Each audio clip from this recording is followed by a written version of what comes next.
Hare Krishna, Hare Krishna, Krishna Krishna, Hare Hare,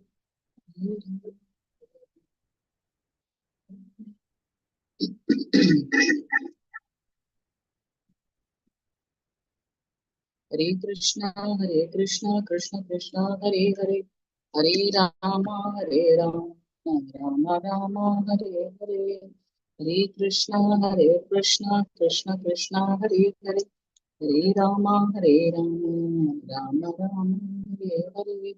Hare Krishna, Hare Krishna, Krishna Krishna, Hare Hare, Hare Rama, Hare Rama, Rama Rama, Hare Hare. Hare Krishna, Hare Krishna, Krishna Krishna, Hare Hare, Hare Rama, Hare Rama, Rama Rama, Hare Hare.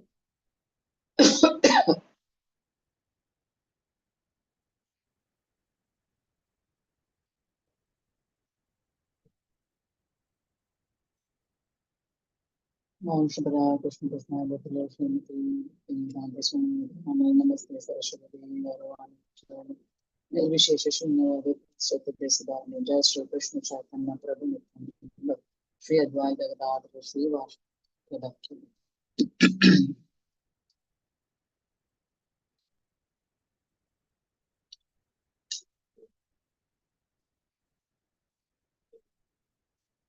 Hare Krishna, Hare Krishna, Krishna Krishna, Hare Hare, Krishna Hare Krishna, Hare Krishna, Krishna Krishna, Hare Ram, Hare Ram, Ram Ram, Hare Krishna, Hare Krishna, Krishna Krishna, Hare Hare, Hare Ram, Hare Ram, Ram Ram, Hare Hare, Hare Krishna, Hare Krishna, Krishna Krishna, Hare Hare, Hare Ram, Hare Ram, Ram Ram, Hare Hare, Hare Krishna, Hare Krishna, Krishna Krishna, Hare Hare, Hare Ram, Hare Ram, Ram Ram, Hare Hare, Hare Krishna, Hare Krishna, Krishna Krishna, Hare Hare, Hare Ram, Hare Ram, Ram Ram, Hare Hare, Hare Krishna, Hare Krishna, Krishna Krishna, Hare Hare. Hare Ram, Hare Ram, Ram Ram, Hare Krishna, Hare Krishna, Krishna Krishna, Hare Hare, Hare Ram, Hare Ram, Ram Ram, Hare Krishna, Hare Krishna, Krishna Krishna, Hare Hare, Hare Ram, Hare Ram, Ram Ram, Hare Krishna, Hare Krishna, Krishna Krishna, Hare Hare, Hare Ram, Hare Ram, Ram Ram, Hare Hare, Hare Krishna, Hare Krishna, Krishna Krishna, Hare Hare, Hare Ram, Hare Ram, Ram Ram, Hare Hare, Hare Krishna, Hare Krishna, Krishna Krishna, Hare Hare, Hare Ram, Hare Ram, Ram Ram, Hare Hare, Hare Krishna, Hare Krishna, Krishna Krishna, Hare Hare, Hare Ram, Hare Ram, Ram Hare Hare,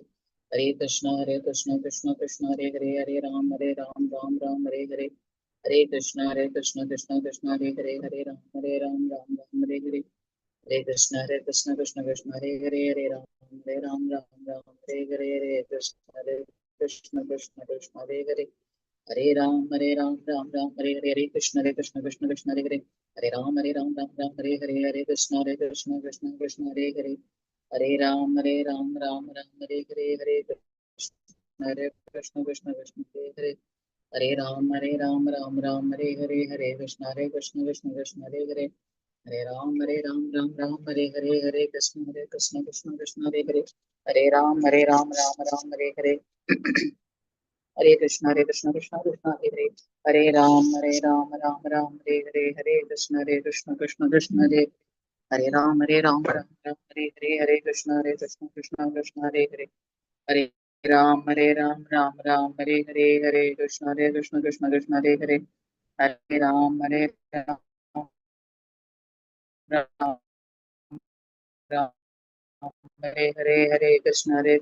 Krishna Krishna, Hare Hare,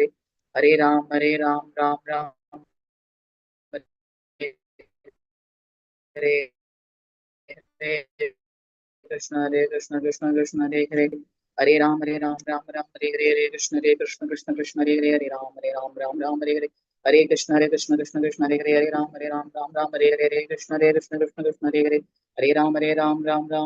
Hare Krishna, Krishna Krishna, Hare Hare, Hare Ram, Ram Hare Hare, Hare Krishna, Krishna Krishna, Hare Hare, Hare Ram, Ram Hare Hare, Hare Krishna, Krishna Krishna, Hare Hare, Hare Ram, Hare Hare, Hare Krishna, Krishna Krishna, Hare Hare, Hare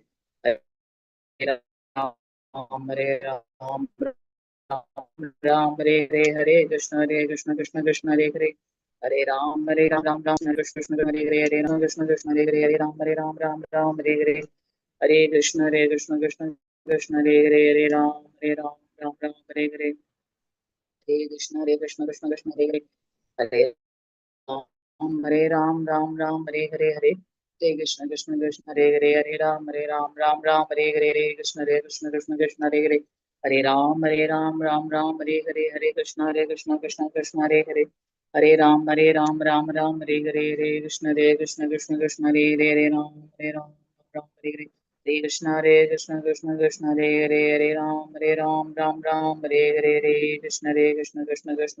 Krishna हरे राम कृष्ण कृष्ण कृष्ण हरे कृष्ण कृष्ण हरे कृष्ण कृष्ण कृष्ण हरे राम हरे कृष्ण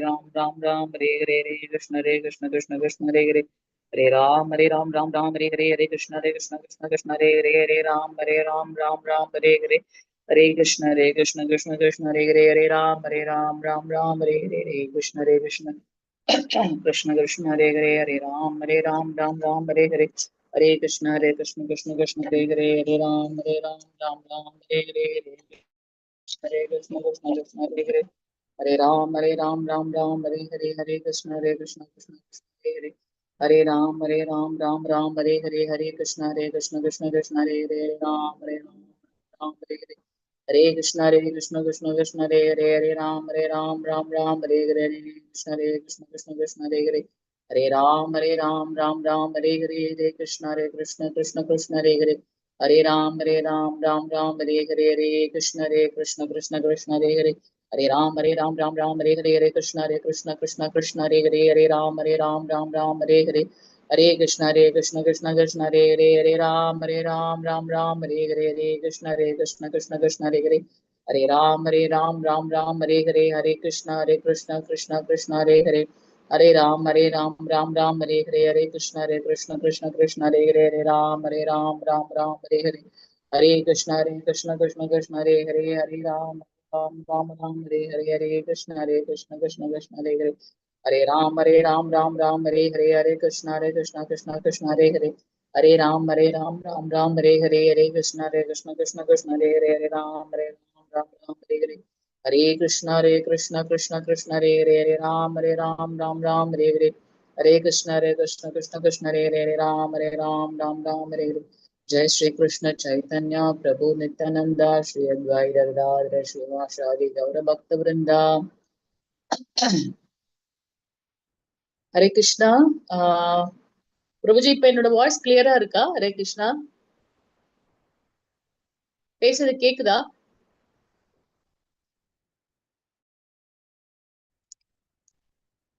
முருகேசன் பிரபுஜி, ஹரே கிருஷ்ணா.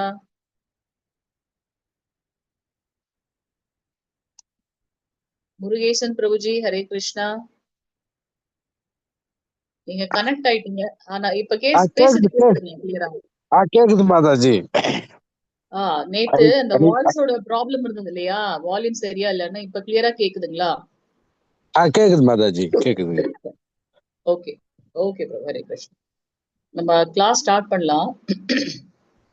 जय राधा माधवा जय कुंज बिहारी जय गोपी जन वल्लभा गिरिवरधारी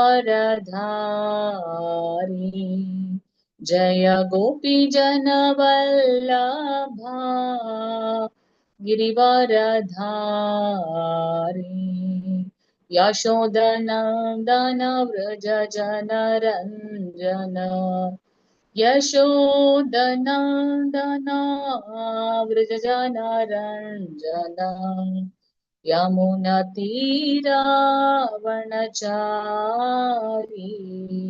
यमुनतीरावनचारी जय राधा माधवा जय कुंज बिहारी हरे कृष्णा कृष्ण कृष्ण हरे हरे हरे राम राम राम हरे हरे हरे कृष्ण कृष्ण कृष्ण हरे हरे हरे राम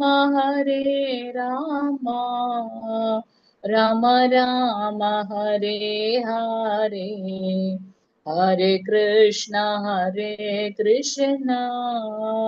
कृष्ण कृष्ण हरे हरे हरे राम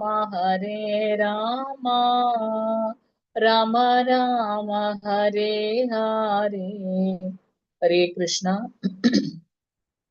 இந்த அதிகாலையில L2 class வந்திருக்கக்கூடிய அனைத்து பக்த கொடிகளையும் ஸ்ரீ ஸ்ரீ ராதா கோவிந்த இஸ்கான் பெங்களூர் சார்பாக வருக என்று வரவேற்கின்றோம். ஓம் நமோ பகவதே வாசுதேவாய ஓம் நமோ பகவதே வாசுதேவாய ஓம் நமோ பகவதே வாசுதேவாய ஓம் அஜ்ஞானதிமிராந்தஸ்ய ஞானாஞ்சனशलाकया चक्षुरुन्मीलितं येन तस्मै श्रीगुरवे नमः।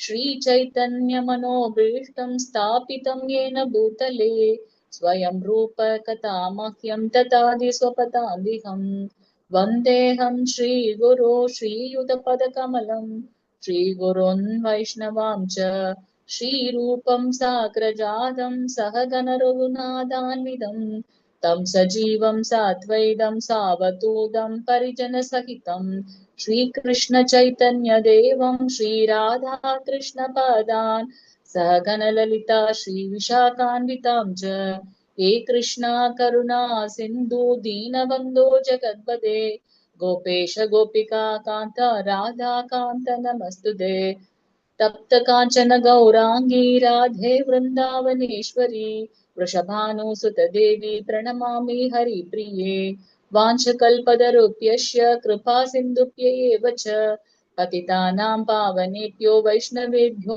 नमो नमः। नमो महावदन्याय कृष्ण प्रेम प्रदायते कृष्णाय कृष्ण चैतन्य नाम्ने गौरे त्विषे नमः। नमो ब्रह्मण्य देवाय को ब्रह्मणहिताय च जगतताय कृष्णाय गोविन्दाय नमो नमः। गुरवे गौरचन्द्राय राधिकायै ततालये कृष्णाय कृष्ण भक्ताय तद्भक्ताय नमो नमः। नमो विष्णुपादाय कृष्ण पृष्ठाय भूतले श्रीमते भक्तिवेदान्त स्वामिनिति नामिनी नमस्ते सरस्वते देवे गौरवाणी प्रचारिणी निर्विशेष शून्यवादी पाश्चात्य देशधारिणी जय श्री कृष्ण चैतन्य प्रभु नित्यानंद श्री अद्वैत गदाधर श्रीवासादि गौर भक्त वृंद हरे कृष्णा कृष्ण कृष्ण हरे हरे हरे राम राम राम हरे हरे हरे कृष्णा வாய்ஸ் கிளியரா இருக்குன்னு நினைக்கிறேன் விஜயலட்சுமி மாதாஜி. ஹரே கிருஷ்ணா மாதாஜி, கிளியரா இருக்கு மாதாஜி. ஹரே கிருஷ்ணா மாதாஜி, ஹரே கிருஷ்ணா. ஓகே, நேத்து நம்ம அந்த காமத்தோட பல நிலைகள் என்ன அப்படின்றத நம்ம பார்த்தோம். எப்படி நெருப்பை சுற்றி இருக்கக்கூடிய புகை மண்டலம், அதுக்கப்புறம் வந்து பாத்தீங்கன்னா கண்ணாடி மேல படிந்திருக்கக்கூடிய தூசி, அதுக்கப்புறம் கர்ப்பப்பைக்குள்ள இருக்கக்கூடிய அந்த சிசு. சோ இந்த காமம் யார் நம்மளுடைய மிகப்பெரிய எதிரி அப்படின்னாக்கா காமம் அப்படின்னு பகவான் ஸ்ரீ கிருஷ்ணன் சொல்லியிருக்கார். இந்த காமம் எதுல இருந்து ஆரம்பிக்கின்றது? ரஜோகுணத்தில் ஆரம்பிக்கின்றது. அந்த காமத்தை அடையாத பட்சத்தில் அது கோபமாக மாறுது அப்படின்றத பார்த்தோம் இல்லையா? ஆவ்ருதம் ஞானம் ஏதேன ஞானினோ நித்ய வைரினா காம ரூபேண கௌந்தேய துஷ்பூரேனானலேனச்ச. இங்க பாக்குறோம், அறிவுடைய ஜீவனின் தூய உணர்வு என்றும் திருப்தி அடையாததும் நெருப்பு போன்று எரிவதுமான காமத்தின் உருவிலான அவனது நித்திய எதிரியால் மறைக்கப்படுகின்றது.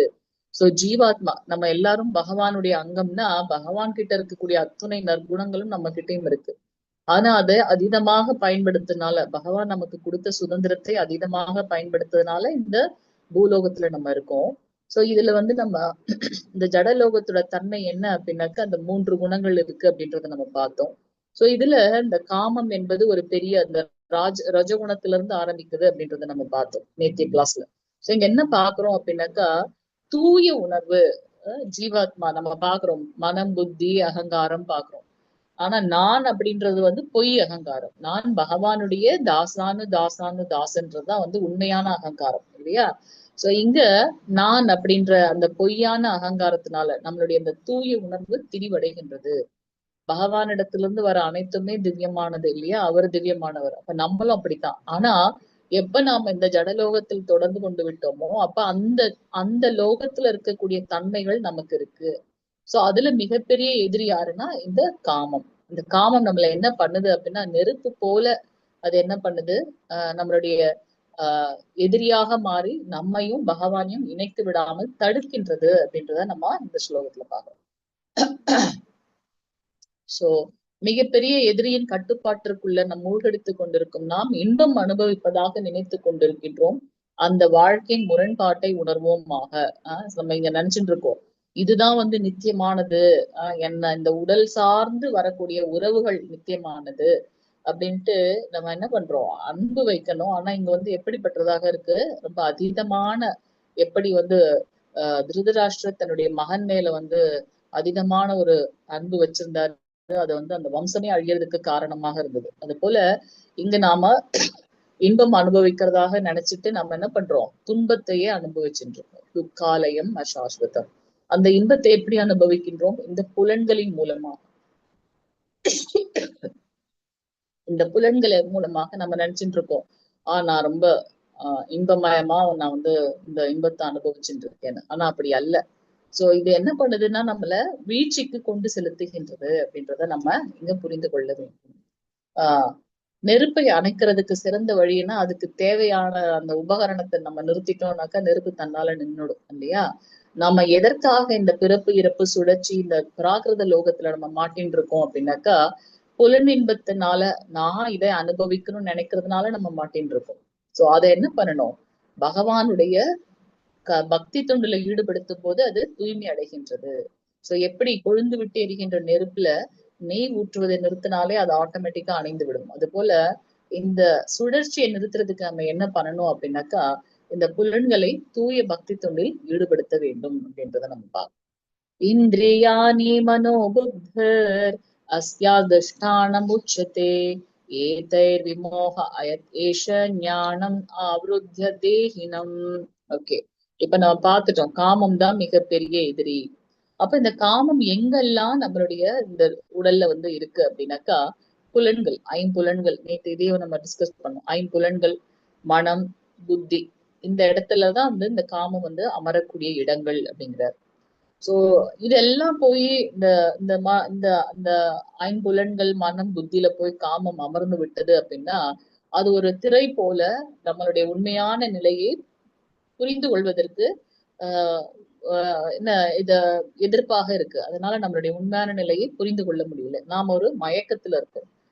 நம்ம இந்த அகங்காரம் மமகாரத்துல நாம மூழ்கின்னு இருக்கோம் அப்படின்றத பார்க்கலாம். சோ ஜீவனின் உண்மையான அறிவை மறைத்து காமம் அவனை மயக்குகின்றது. எப்படி மயக்குது, இந்த புலன்கள்ல போய் அமர்ந்து. இதை எப்படி நம்ம புரிஞ்சுக்கிறது அப்படின்னாக்கா இப்ப வந்து நம்ம பாக்குறோம் இல்லையா, கண் காது கேட்கறது, நாக்கு சாப்பிடுறது, பகவானுடைய நாமம் சொல்றதெல்லாம் பார்க்கும். சோ இந்த காமம் அங்க போய் அமர்ந்துருச்சு அப்படின்னாக்கா நம்ம என்ன பண்றோம், அது பின்னாடி ஓட ஆரம்பிச்சிடுறோம். இந்த புலன் இன்பத்தை அனுபவிக்கணும் அப்படின்றதுனால அதனுடைய நிலைக்கு நம்ம போறோம். நல்ல இப்ப வந்து பிரசாதம் செய்யணும் அப்படின்னாக்கா நான் சாட்டிஸ்ஃபைடா நான் சாப்பிடணுன்றதுக்காக அதை சாப்பிட ஆரம்பிக்கிறது. அதுக்கு பதிலா நாம என்ன பண்ணணும், பகவானுக்காக நானு நைவேத்தியம் பண்றதுக்கு பிரசாதம் ரெடி பண்றேன். அந்த மாதிரியான ஒரு பாவத்துல இருக்கும்போது அங்க அந்த புலன்கள் வந்து தூய்மையடைகின்றது.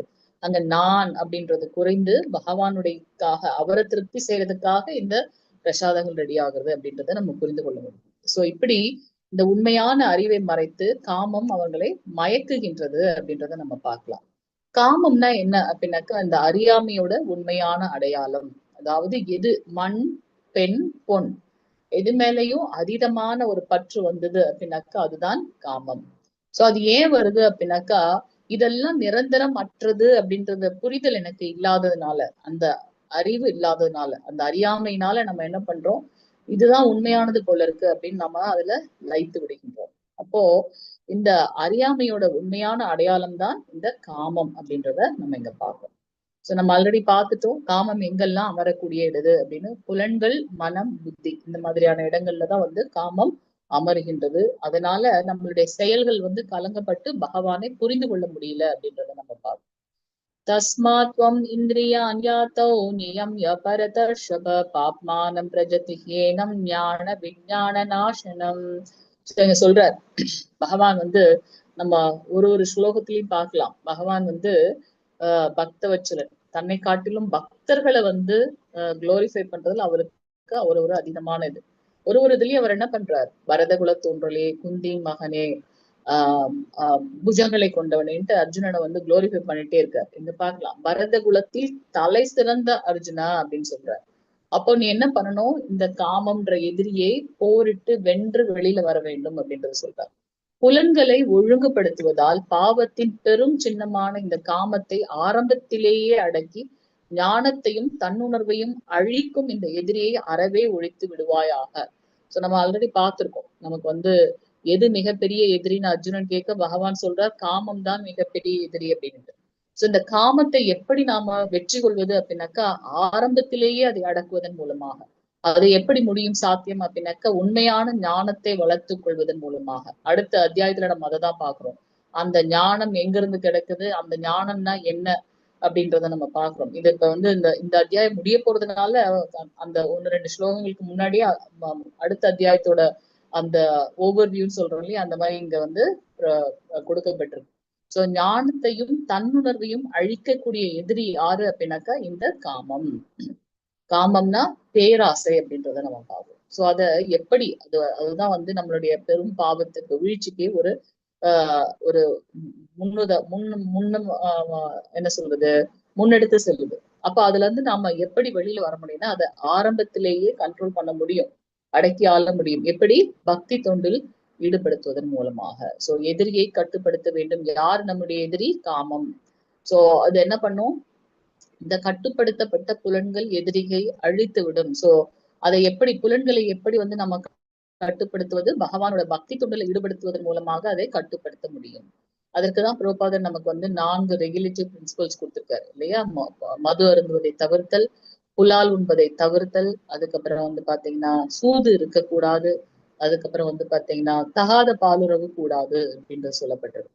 சோ இந்த 4 விதிமுறைகளை பயன்படுத்துவதன் மூலமாக, சரியாக நம்ம கடைபிடிப்பதன் மூலமாக இந்த தவறான புலனின்பத்துல நாம ஈடுபட மாட்டோம். சோ ஞானம் என்பது என்ன நீங்க சொல்லப்பட்டிருக்கு, நான் இந்த உடல் அல்ல, நான் ஒரு ஆத்மா. இப்ப இதெல்லாம் தானே காரணம் சொல்லி அர்ஜுனன் வந்து போரிட மாட்டேன்னு சொல்றாரு. என்னுடைய உறவினர்களுக்கு கூட நான் எப்படி வந்து போரிடுவது அப்படின்னு அதெல்லாம் சொல்லியிருக்காரு இல்லையா. சோ நான் வந்து அவங்களை கொன்னுடுறேன் அப்படின்னா அப்படிலாம் இல்லை. இந்த உடல் வந்து, இந்த ஆத்மா இந்த உடலை எடுத்ததற்கு உண்டான அந்த கர்மங்கள் முடிந்த உடனே வேறொரு உடலுக்கு மாறும். சோ நீ என்னுடைய கருவியாக மட்டும் இருந்து போரை முன்னெடுத்து செல்லணும் அப்படின்னு அங்க வந்து ஸ்ரீகிருஷ்ணன் சொல்றாரு. சோ இங்க ஞானம் என்ன அப்படின்னாக்கா, நான் இந்த உடல் அல்ல, நான் இந்த உடல் அல்ல, உடல் மாறிக்கொண்டே இருக்கின்றது. அப்ப நான் யாரு, நான் ஜீவாத்மா, பகவானுடைய ஒரு அங்கம். அதுதான் ஞானம்.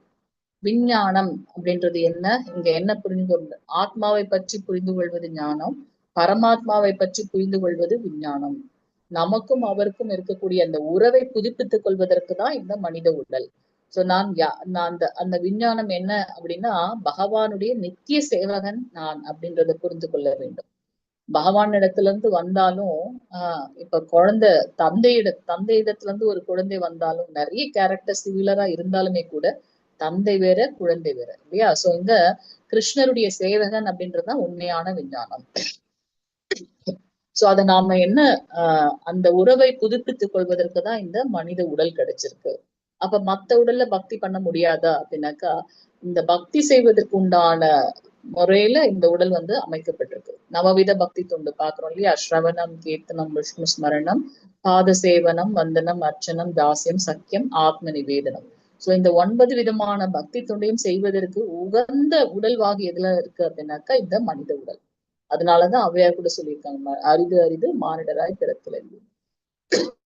உண்மையான விடுதலைனா என்ன அப்படின்னா, புலன்களின் கட்டுப்பாட்டினால் கட்டுப்பாட்டுல இருந்து வெளியில இருக்கிறது தான் வந்து உண்மையான சுதந்திரம் அப்படின்னு சொல்லலாம். புலன்களை கட்டுக்குள் கொண்டு வைப்பது, அதுதான் வந்து சுதந்திரம்.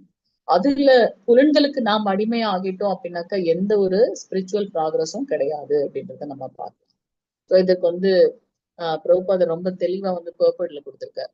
அதாவது இந்த உடல் சார்ந்த தேவைகள்லாம் இருக்கு இல்லையா, அதை காட்டிலும் உயர்ந்தது புலன்கள், அந்த புலன்களை காட்டிலும் உயர்ந்தது மனம், மனதை காட்டிலும் உயர்ந்தது புத்தி, புத்தியை காட்டிலும் உயர்ந்தது இந்த ஆன்மீக தலம். ஸோ அந்த ஆன்மீக தலத்துக்கு ஒரு ஜீவாத்மா உயர்த்தப்படும் போது அது மிகவும் ஆனந்தமாக இருக்கு அப்படின்றத நம்ம பார்க்கலாம். இந்திரியாணி பரான்ஹோர் இந்திரியேப்யபனம் மனஹ மனசஸ்து பரா புத்தேர்யோ புத்தே பரதஸ்து சஹா. செயலாற்றக்கூடிய புலன்கள் ஜட பொருளை விட உயர்ந்தது, மனம் புலன்களை விட உயர்ந்தது, புத்தியோ மனதை விட உயர்ந்தது, அந்த ஜீவாத்மா புத்தியை விட உயர்ந்தவன் அப்படின்றத நம்ம பார்க்கலாம். சோ இந்த ஜடத்தை காட்டிலும் உயர்ந்தது இந்த ஐம்புலன்கள், ஐம்புலன்களை காட்டிலும் உயர்ந்தது இந்த மனது, மனதை காட்டிலும் உயர்ந்தது புத்தி, புத்தியை காட்டிலும் உயர்ந்தது ஆத்மா அப்படின்றத நம்ம இங்க பார்க்கணும். சோ புலன்கள் சில சமயம் நமக்கு என்ன பண்ணும், வீழ்ச்சிக்கு கொண்டு போறதுக்கு நிறைய வாய்ப்புகள் இருக்கு. ஆனா மனம் சொல்லும் நோ, நம்ம என்ன பண்ணணும், ஆன்மீக இதுல போகணும். சோ அந்த புலன்களை காட்டிலும் உயர்ந்த நிலையில் எது இருக்கு, மனது. சில சமயம் மனது கூட வீழ்ச்சியடைய வாய்ப்புகள் இருக்கு. ஆனா புத்தி வந்து இது தவறு, ஏன்னா அது பக்குவமான நிலையில இருக்கு. அப்ப அந்த புத்தியை விருத்தி செய்து கொள்வதற்கு இந்த ஞான யோகம் தேவைப்படுகின்றது. ஒரு விஷயத்த பத்தி நம்ம பேசணும் அப்படின்னா அதை பத்தின ஞானம் இருந்தாதான் அதை பத்தி பேச முடியும் இல்லையா. சோ அதுதான் நம்ம இங்க பாக்குறோம். என்ன ஞானம், நான் யார், நான் இந்த உடல் அல்ல. அப்ப பரமாத்மா யார், அவருக்கும் எனக்கும் இருக்கக்கூடிய அந்த உறவு என்ன அப்படின்றத நம்ம பார்க்க முடியும். சோ இது எப்படி அடையப்பட முடியும் அப்படின்னா, பரமபுருஷ பகவானிடம் பூரணமாக சரணடைந்து, பகவானிடத்துல பூரணமாக சரணடைந்து புத்தியுடன் மனதை கிருஷ்ண உணர்வில் ஈடுபடுத்தினார். புத்தியுடன் மனதை கிருஷ்ண உணர்வில் ஈடுபடுத்தும் போது மனம் தானாகவே வலுவடைவது மட்டுமின்றி பாம்புகளைப் போல வலுவுடைய புலன்கள் பல் பிடுங்கிய பாம்புகளைப் போல பாதிப்பு இல்லாதவை ஆகிவிடுகின்றது. இந்த மனம் வந்து மிகவும் ஆசிலேட் ஆகக்கூடியது. அது நமக்கு நண்பனாகவும் இருக்கலாம், விரோதியாகவும் கூட இருக்கலாம். சோ நம்ம இதை எப்படி அடைவது அப்படின்னாக்கா, பகவானிடத்துல பூரணமாக சரணாகதி செய்யும் போது, அப்போ நம்மளுடைய புலன்கள், மனம், புத்தி அனைத்துமே அவருடைய பக்தி தொண்டில் மூழ்கி இருக்கும்போது நாம தூய்மை அடைகின்றோம். அப்ப எப்ப நாம அனைத்தையுமே பகவானுடைய பக்தியில மூழ்கடிக்கின்றோமோ அப்ப இந்த புலன்கள் கூட பல் பிடுங்கிய பாம்புகளை போல பாதிப்பு இல்லாததாக இருக்கின்றது அப்படின்றத நம்ம பார்க்கணும். ஏவம் புத்தே பரம் புத்வா சம்ஸ்தப்யாத்மானம் ஆத்மனா ஜசிஷத்ரும் மகாபாகோ காம ரூபம் துராசதம். சோ இவ்வாறாக ஜட புலன்கள், மனம், புத்தி ஆகியவற்றை விட உயர்ந்தவனாக தன்னை உணர்ந்து பகவான் இங்க சொல்றார். இதையெல்லாம் தாண்டி இந்த இந்த காமத்துக்கு நீ வந்து இடம் கொடுக்க கூடாது. இதையெல்லாம் தாண்டி புலன்களை தாண்டிலும் மனது உயர்ந்தது, மனதை காட்டிலும் புத்தி உயர்ந்தது, புத்தியை காட்டிலும் ஆத்மா உயர்ந்தது. அப்போ நீ முதல்ல புரிந்து கொள்ள வேண்டும், நீ இந்த உடல் அல்ல அப்படின்றத நீ புரிஞ்சுக்கணும். சோ இப்படி தன்னை உயர்ந்தவனாக உணர்ந்து பலம் பொருந்திய புயங்களை உடைய அர்ஜுனா, நம்ம பார்த்தோம் இல்லையா, அவர் வந்து குந்தியின் மகனே, பரத குலத்தில் சிறந்தவனேன்னு சொன்னார். இங்க வந்து பலம் பொருந்திய புயங்களை உடைய அர்ஜுனா, தெளிவான ஆன்மீக புத்தினா. சோ என்னது ஆன்மீக புத்தி, கிருஷ்ண உணர்வில் நான் இந்த உடல் அல்ல, பகவானுடைய சேவகன். இந்த ஆஹ் இந்த இந்த போர்க்களம் பகவானால அமைத்து கொடுக்கப்பட்டது, அவருடைய வழிகாட்டுதல் மூலமாக நம்மளுடைய செயலை செய்யணும். சோ ஆன்மீக புத்தியினால் மனதை உறுதிப்படுத்தி காமம் எனும் திருப்தி அடைய முடியாத எதிரியை ஆன்மீக பலத்தினால் வெற்றி கொள்ள வேண்டும். சோ இந்த காமம் சொல்லக்கூடிய இந்த அது வந்து எப்பவுமே திருப்தி அடை போறதே கிடையாது, நித்தியமான அது எதிரி. சோ அதை நம்ம வெல்லணும் அப்படின்னா என்ன பண்ணணும், இந்த புலன்களையும் மனம், புத்தி அனைத்தையும் பக்தி தொண்டுல ஈடுபடுத்தணும். சோ இங்க அர்ஜுனனுக்கு என்ன இங்க பக்தி தொண்டு கொடுக்கப்பட்டிருக்கு, ஒரு சத்திரியனாக அந்த போர்க்களத்தில் அவர் வந்து போர் செய்யறதுக்காக, கிருஷ்ணருடைய கட்டளைக்கு இணங்கி போர் செய்யறதுக்காக வந்திருக்கார். அந்த போர் புரிதலை செய்து தர்மத்தை நிலைநாட்டணும். இங்க பகவான் வந்து பக்தர்களை மகிழ்ப்பதற்காகவும் தான் மகிழ்ந்து போகவும் மேலிருந்து கீழ் வருகின்றார், அவதரிக்கின்றார் இல்லையா. சோ அப்ப இப்படியெல்லாம் லீலைகள் செய்வதன் மூலமாக பக்தர்களை உயர்த்தி பிடிக்கின்றார் பகவான். அது மட்டுமல்ல, நம்மையிலேயும் இருக்கக்கூடிய கருணையின் மூலமாக நமக்கு சரியான மார்க்கத்தை வழிகாட்டுவதற்காக பகவான் இறங்கி வருகின்றான். சோ இந்த மனதை உறுதிப்படுத்தி காமம் எனப்படக்கூடிய திருப்திப்படுத்த முடியாத எதிரியை எதால வெல்ல முடியும், ஆன்மீக பலத்தினால் மட்டுமே வெற்றி கொள்ள முடியும் அப்படின்றத நம்ம இங்க பாக்குறோம். சோ அதனால நம்மளுடைய ஸ்வரூப நிலை என்ன? தாசானு தாசானு தாசர். சோ அதை எப்படி நாம புரிந்து கொள்ள முடியும்? அந்த ஞானத்தின் மூலமாக. அந்த ஞானத்தை எப்படி வளர்த்துக் கொள்வது? பக்தர்களுடைய சங்கத்தில் ஆச்சாரியார்களுடைய கருணை மூலமாக அவர்களிடத்தில் சரணடைந்து அந்த ஞானத்தை பெற முடியும்.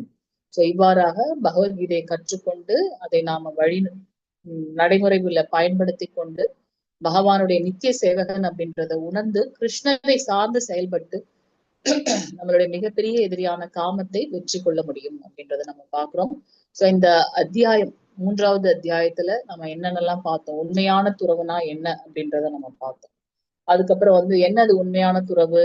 நான் எனது அப்படின்ற அந்த அகங்காரம் மமகாரத்துல இருந்து விடுதலை செய்வதுதான் உண்மையான துறவு. உடைமை உணர்விலிருந்து என்னுடையது எனக்கானது அப்படின்ற அந்த உடைமை உணர்வுல இருந்து வெளிவரது, அனுபவிக்கும் இயற்கையிலிருந்து வெளிவரது, செயல்களை நிறுத்துவது அல்ல. சோ செயலற்ற தன்மையை காட்டிலும் செயல்களின் பலன்கள் மீது பற்றில்லாம இருக்கிறது தான் உண்மையான துறவு அப்படின்றாரு ஸ்ரீகிருஷ்ணர். சோ துறவு அப்படின்றது அதுதான் உண்மையான துறவு. பற்றின்மை வளர்த்துக் கொள்வதற்கு என்ன உண்மையான வழி? கிருஷ்ணரை திருப்திப்படுத்துவது. நம்மளுடைய வாழ்க்கையின் நோக்கமும் அதாத்தான் இருக்கு.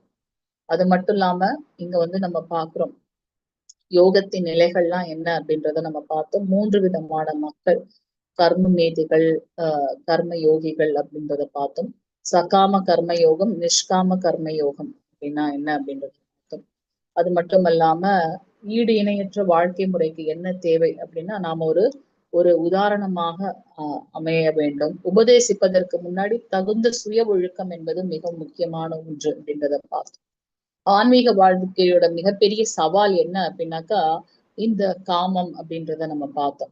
இந்த காமம் எங்க இருந்து ஆரம்பிக்குது? ரஜோகுணத்துல இருந்து ஆரம்பிக்குது. இந்த காமத்தை கட்டுப்படுத்த முடியலன்னா அதனுடைய விளைவு கோபம். கோபத்தால நாம புத்தி இழந்து, நிலை இழந்து, அறிவிழந்து வீழ்ச்சி அடைகின்றோம் அப்படின்றத நம்ம பார்க்கலாம். சோ அதை எப்படி நாம கட்டுப்படுத்த முடியும் அப்படின்னாக்கா புலன்களை எப்படி நம்ம கட்டுப்படுத்த முடியும் அப்படின்னாக்கா பக்தி மார்க்கத்தில் ஈடுபடுத்தும் போது. சோ இந்த புலன்களை பகவானுடைய பக்தியில ஈடுபடுத்தும் போது மனதை எப்படி கட்டுப்படுத்த முடியும்னா நாம ஜபத்தில் ஹரே கிருஷ்ணா கிருஷ்ணா கிருஷ்ணா ஹரே ஹரே, ஹரே ராம ராம ராம ஹரே ஹரே. பகவானுடைய நாம உச்சாரணத்தின் மூலமாக மனதை கட்டுப்படுத்த முடியும். புலன்களை எப்படி கட்டுப்படுத்துறது? 5 புலன்களையும் பகவானுடைய பக்தி தொண்டில் ஈடுபடுத்துவதன் மூலமாக அதை கட்டுப்படுத்த முடியும். புத்தியை எப்படி தூய்மைப்படுத்துவது? ஸ்ரீமத் பகவத்கீதை பாகவதம் சாஸ்திரங்களை சரியான மூலத்திடமிருந்து கேட்பதன் மூலமாகவும் படிப்பதன் மூலமாகவும் அதை தூய்மைப்படுத்த முடியும். இவ்வாறாக இந்த காமம், நம்மளுடைய மிகப்பெரிய எதிரியான காமத்தை நாம வெற்றி கொள்ள முடியும், அதை ஒழித்து விட முடியும் அப்படின்றத நம்ம பார்க்கிறோம். சோ அதுக்கு முதல்ல அந்த புத்தி சரியாக இருக்க வேண்டும். அதற்கு நாம ஞானத்தை வளர்த்து கொள்ள வேண்டும் அப்படின்றத பார்த்தோம். இந்த 3வது அத்தியாயத்துல ஏதாவது கேள்விகள் கருத்துக்கள் இருந்தா சொல்லலாம். ஹரே கிருஷ்ணா.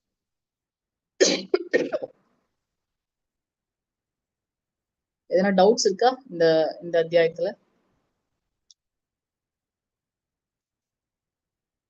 ஹரே கிருஷ்ணா. பேசுறது கேக்குதா? ஹரே கிருஷ்ணா.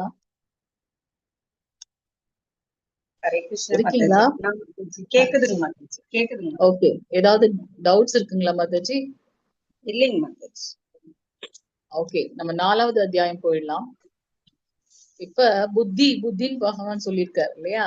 சோ அந்த புத்தியை தூய்மைப்படுத்துவதன் மூலமாக நாம பகவான புரிந்து கொள்ள முடியும். உண்மையான ஞானத்தின் மூலமாக இந்த காமன்ற எதிரியை வெல்ல முடியும் அப்படின்றத நம்ம பார்த்தோம். இப்ப அந்த ஞானத்தை பத்தின அத்தியாயம் தான் இது. இந்த ஞான யோகம் இந்த உன்னதமான அறிவு அப்படின்றத நம்ம பார்க்க போறோம். சோ உன்னதமான அறிவு அப்படின்னாலே அது பகவானை பத்தின அறிவின் யோகம் அப்படின்றத பார்க்கிறோம். சோ இந்த அத்தியாயத்துல நம்ம என்னெல்லாம் பார்க்க போறோம் அப்படின்னாக்கா நித்தியமான கல்வினா யார், என்ன, அதாவது அந்த ஞானம்னா என்ன, அதை அடைய பெறக்கூடிய தகுதி உடையவர்கள் யார், யார்கிட்ட இருந்து அந்த ஞானம் கிடைக்கப்பெற வேண்டும், அது எதை பத்தினது அப்படின்ற விஷயத்த நம்ம தெரிஞ்சுக்க போறோம். ஸ்ரீ கிருஷ்ணர் இதன் மூலமாக தவறான கருத்துக்களை அகற்றுகின்றார் அப்படின்றத நம்ம பாக்குறோம். இதை தவிர்த்து செயல்களோட விளைவுகள்லாம் என்ன அப்படின்றத நம்ம பாக்குறோம். அதாவது கர்மா, அகர்மா, விகர்மா, அந்த 3 விதமான கர்மங்களை பற்றி நாம பார்க்க போகின்றோம். யஜ்ஞம்னா என்ன அப்படின்றத பாக்குறோம். இந்த யஜ்ஞத்தின் மூலமாக நாம அடையக்கூடிய பலன்கள்னா என்ன அப்படின்ற விஷயங்கள்லாம் நாம இங்க பார்க்க போறோம். ஹரே கிருஷ்ணா.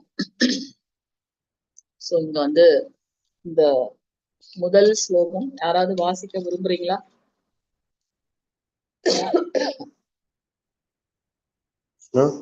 வாசிங்க. हरे कृष्ण श्री भगवान इमं विवस्वते योगं परोक्तवान् अहम् अव्ययं विवस्वान् मनवे प्राह मनुर् इक्षुवाकवे अब्रवीत्.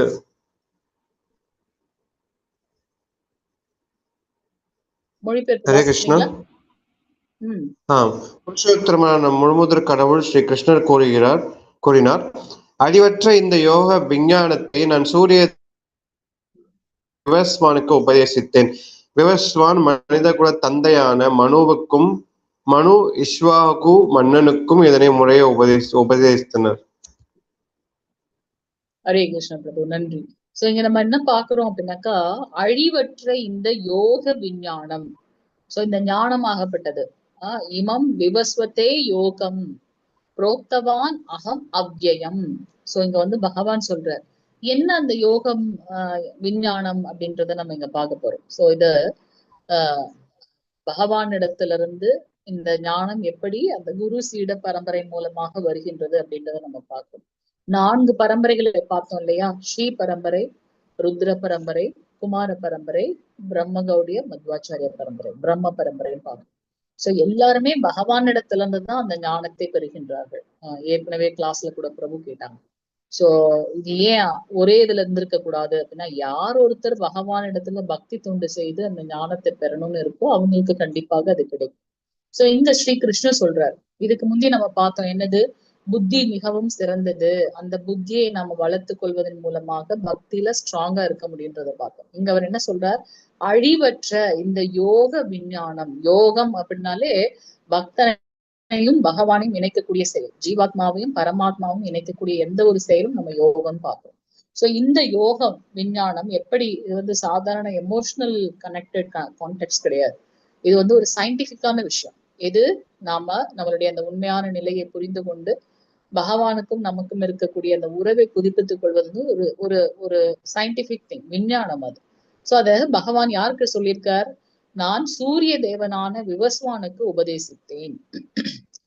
விவஸ்வான் மனித குல தந்தையான மனுவுக்கும் மனு இஷ்வாகு மன்னனுக்கும் இதனை முறையே உபதேசித்தனர். இப்ப நம்ம அது எப்படி அந்த உயர்ந்த விஞ்ஞானம் டிசெண்ட் ஆகி வருது அப்படின்றத நம்ம பார்க்கலாம். பகவான் ஸ்ரீ கிருஷ்ணர் சூரிய பகவானுக்கு உபதேசிக்கின்றார். நம்ம பாக்குறோம் கிருஷ்ணஸ்து பகவான் ஸ்வயம், ஸ்ரீ கிருஷ்ணரே மூல முழு முதற். ஸ்ரீமத் பகவத்கீதை பாகவதம் படிக்கும் போது அதனுடைய புரிதல் இருக்கும், முதல் ஸ்கந்தம் 3வது அத்தியாயத்துல. சோ மற்றது எல்லாமே பகவானுடைய அங்கமோ அல்லது அங்கத்தின் அங்கமோ அப்படின்றத நம்ம பார்க்கணும். அடுத்தடுத்து வரப்போற கிளாஸ்ல நீங்க இதெல்லாம் முடிச்சதுக்கு அப்புறம் அதை நம்ம டீட்டெயிலா பார்க்கலாம், எப்படி இதை எப்படி புரிந்து கொள்வது அப்படின்ட்டு.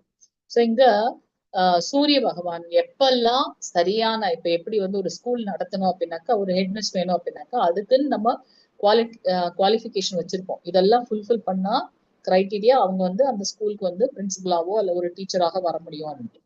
அது போல சூரிய தேவன், சந்திர தேவன் இதெல்லாம் இருக்கணும். அப்ப இந்திரனுடைய பதவி இதெல்லாம் வந்து பாத்தீங்கன்னா ஒரு போஸ்ட், அதுக்கு தகுதியான ஒருத்தர் வரும்போது அவங்க என்ன பண்ணுவாங்க, அந்த போஸ்டுக்கு உயர்த்தப்படுகின்றார்கள். அதனாலதான் எவரொருவர் ரொம்ப சீரியஸா தீவிரமாக மெடிடேஷன் எல்லாம் பண்றாங்களோ, என்ன பண்றது தியானம் எல்லாம் பண்றாங்களோ, உடனே இந்திரன் என்ன பண்ணுவாரு, அவங்கள அலைக்கழிப்பதற்காக, அவங்களுடைய திசை திருப்புவதற்காக தேவலோக கன்னிகள் எல்லாம் அனுப்பி வைக்கிறாரு பார்க்கிறோம். சோ இங்க எப்பொழுதெல்லாம் சரியான ஆட்கள் இல்லையோ அப்ப பகவானே ஸ்வயம் சூரிய நாராயணனாக வருகின்றார் அப்படின்றதையும் நம்ம பார்க்கிறோம்.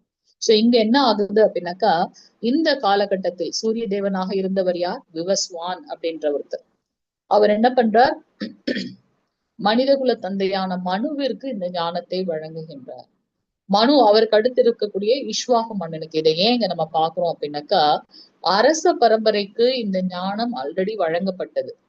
ஆனா நீ சத்திரிய வம்சத்துல இருக்காரு இல்லையா அர்ஜுனன், இப்ப அவர் என்ன சொல்றாரு, நிறைய காரணங்களை சொல்லி போரிட மாட்டேன்னு சொல்றாரு. அதை கோட் பண்றதுக்குதான் இங்க வந்து பகவான் வந்து இதை எடுத்துக்கொண்டு வருகின்றார் அப்படின்றது நம்ம. சோ இந்த உன்னத அறிவனுடைய இந்த ஸ்லோகத்துல இருந்து நாம என்னென்னலாம் தெரிஞ்சுக்கிறோம் அப்படின்னா, எப்பொழுது இந்த இது வந்து உன்னதமான ஒரு ஞானம், அது எப்பொழுது வந்து இருக்கின்றது அப்படின்றத நம்ம இங்க பார்க்கணும். சோ வேதங்கள், பகவத்கீதை அப்படின்றது ஒரு 5வது வேதமாக கருதப்படுகின்றது. அது வந்து அப்பௌருஷய அப்படின்னாக்க குறைபாடு இல்லாதது. வேதங்கள் வந்து அப்பழுக்கற்றது, அது நம்மை வழி நடத்தி செல்லக்கூடிய ஒன்று, அது சாஸ்வதமாக எப்பவும் இருக்கக்கூடியது. அப்பொழுதும் இது இந்த சில விஷயங்கள்லாம் அது வந்து ஓல்டு இப்போதைக்கு அப்ளிகபிள் ஆகாது அப்படின்னு சொல்லுவாங்க. ஆனா இந்த வேதங்கள்ல சொல்லப்பட்டிருக்கிறது எப்பவுமே சனாதனமாக, சாஸ்வதமாக, நிரந்தரமாக எந்த ஒரு காலகட்டத்திலையும் அப்ளிகபிளா இருக்கு அப்படின்றத நம்ம பார்க்கலாம். எக்ஸாம்பிள் வந்து நம்ம பார்த்தோம் இல்லையா, இந்த 4 ரெகுலேட்டரி பிரின்சிபிள்ஸ் நம்ம பார்க்கிறோம். நம்ம யாரு, பகவான் யாரு, நாம இந்த புலன்களால அலைக்கழிக்கப்படுகின்றோம்ன்றத போன அத்தியாயத்துல பார்த்தோம். இதெல்லாம் பகவத்கீதையில இருக்கு. பகவத்கீதை சாஸ்திரமாக கருதப்படுது, 5வது வேதமாக கருதப்படுது அப்படின்னா அதுல சொல்லப்பட்டிருக்க விஷயங்கள் அந்த காலகட்டத்துல மட்டும் இல்ல, எப்பவுமே அது வந்து அப்ளிகபிளா இருக்கு. பிராக்டிக்கலா நம்ம அதை உணர முடிகின்றது. சோ இதெல்லாம் வந்து பாத்தீங்கன்னா குறைபாடற்ற பௌருஷய அப்படின்றத நம்ம இங்க பாக்குறோம். இந்த இதுல அத்தியாயத்துல முதல் ஃபியூ ஸ்லோகங்கள்ல பாத்தீங்கன்னா நமக்கு நிறைய இந்த கணக்கெல்லாம் என்ன சொல்லப்பட்டிருக்கு, நிறைய கால கணக்கெல்லாம் சொல்லப்பட்டிருக்கும். அது நம்ம நீங்க 3rd லெவல் போகும்போது ரொம்ப டீட்டெயிலா படிப்பீங்க. சில விஷயங்கள் மட்டும் நம்ம பார்த்துட்டே போலாம். நம்ம வந்து ஒரு யுகம் அப்படின்னாலே ஆஹ் சத்தியயுகம், திரேதாயுகம், துவாபர யுகம், கலியுகம். சோ இந்த 4 யுகங்கள் சேர்ந்ததுதான் வந்து ஒரு சத்துர்யுகம் அப்படின்னு சொல்றோம். சோ சத்தியயுகம் என்பது எப்படி கருதப்படுகின்றது அப்படின்னாக்கா பொற்காலமாக கருதப்படுகின்றது. அந்த காலகட்டத்தில் இருந்தவங்க எல்லாம் ரொம்ப தூய்மையானவர்களாக கருதப்படுகின்றார்கள். சோ இந்த கலியுகத்தோட கணக்கீடு எப்படின்னு பாத்தீங்கன்னா 4,32,000 வருடங்கள். இப்ப வரைக்கும் ஒரு 5,000 சொச்சம் வருடங்கள் தான் வந்து முடிஞ்சிருக்கு. கொஞ்சம் யோசிச்சு பாருங்க, இன்னும் நமக்கு வந்து 4,27,000 வருடங்கள் இருக்கு கலியுகத்துக்கு. இப்பவே நம்ம வந்து சில விஷயங்களை பார்க்கும்போது களி முத்திடுச்சு, என்னென்னலாம் நடக்குது அப்படின்னு பாக்குறோம் இல்லையா.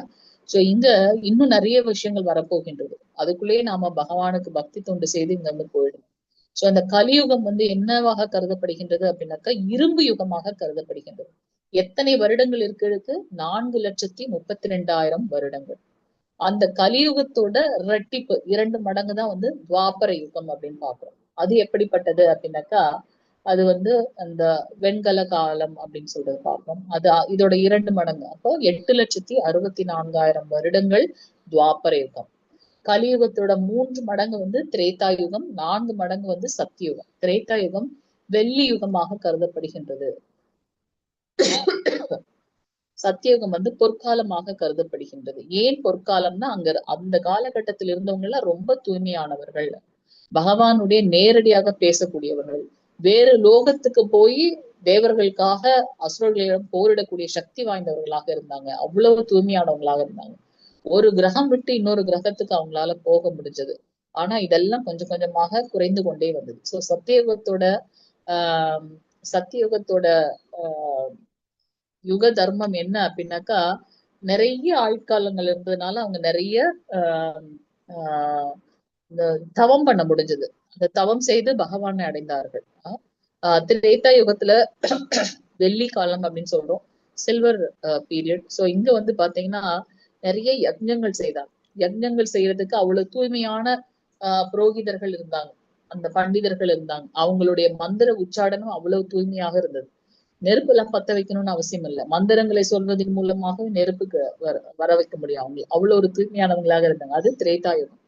3வது வந்து துவாபர யுகம். துவாபர யுகத்தோட யுக தர்மம் என்ன அப்படின்னாக்கா ஆஹ் கோவில் வழிபாடு, ஆலய வழிபாடு.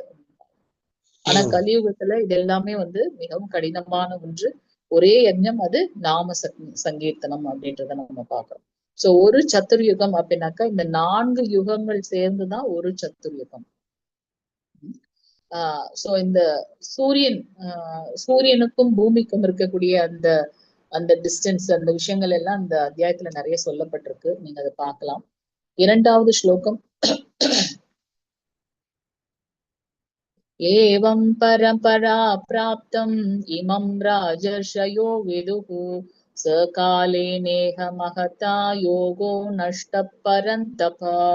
சோ இந்த உன்னதமான இந்த விஞ்ஞானம் சீடர்களின் சங்கிலி தொடர் மூலமாக பெறப்பட்டு அவ்வாறே புனிதமான மன்னர்களால் உணரப்பட்டது. இதெல்லாம் ஏன் அவர் சொல்றார் நான் இந்த உடல் அல்ல, பகவானுடைய திருப்திக்காக சேவை செய்வது மட்டும்தான் என்னுடைய நோக்கம். இதெல்லாம் மறந்து போயிருக்காரு அர்ஜுனன் இல்லையா? அதனால அவர் சொல்றார். சோ இது வந்து உயர்ந்த விஞ்ஞானம். அது எப்படி சொல்லப்படுது? சீடர்களின் சங்கிலி தொடர் மூலமாக. இப்ப பகவானிடத்துல இருந்து சூரிய பகவானிடத்துல இருந்து மனித குலத்துக்கு முதல்ல தோற்றுவிக்கப்பட்டவர் பிரம்மதேவரால மனு என்ன பண்ற? அவருடைய மகனான இஷ்வாகு. அப்ப அவங்கதான் வந்து சத்திரியர்களாக இந்த இந்த பூமியை வந்து ஆள்கின்றார்கள். அப்போ அரசர்களாக அவங்கதான் இருக்காங்க. அப்போ இது வந்து புனிதமான அரசர்களால. ஏன் அப்படின்னாக்கா மன்னன் எவ்வழியோ அப்படித்தான் மக்கள் இல்லையா?